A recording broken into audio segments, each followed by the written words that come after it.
He left her with nothing but a ring, and a promise he never intended to keep. Amoka believed in love, not just the word, but the kind you feel deep in your bones. The kind that survives storms, forgives faults, and fights to stay. She wasn't one of those girls who jumped at attention or chased fairy tales, but when she met Daniel during their NYSC in Ogun State, something changed. He was tall, charming, and soft-spoken. He had that dangerous kind of smile, the one that could melt suspicion and win approval in a single glance. Even Amoka's strictest friends whispered, "This one looks like husband material." And for 5 years, Daniel played the part perfectly. Amoka was there through everything.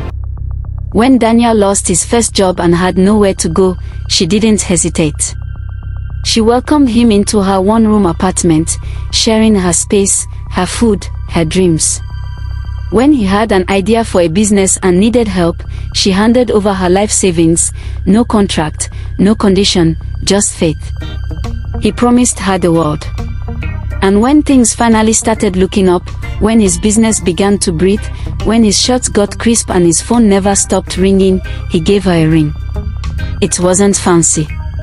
Just a simple gold band, no diamonds, no inscriptions. But to Amoka, it was everything. It was a promise of forever. They began to plan.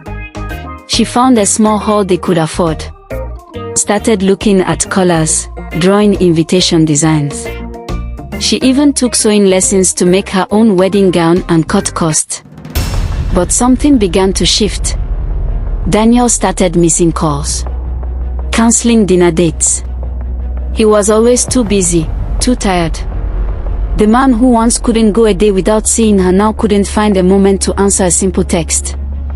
Then, one quiet Sunday evening, he came to her door. He didn't knock like he used to, 3 taps and a smile. He didn't sit. He didn't even greet her warmly. He stood by the doorway, avoiding her eyes, and said, "Amoka, my mother said I can't marry you." No emotion. No apology. Just a sentence. Then he turned and walked away, like she was a stranger. Like 5 years meant nothing. Amoka stood there, frozen. For minutes. For hours. Maybe days. She wasn't sure. For 2 weeks, she didn't eat. For a month, she barely spoke. And for a whole year, she wore that ring, not as a symbol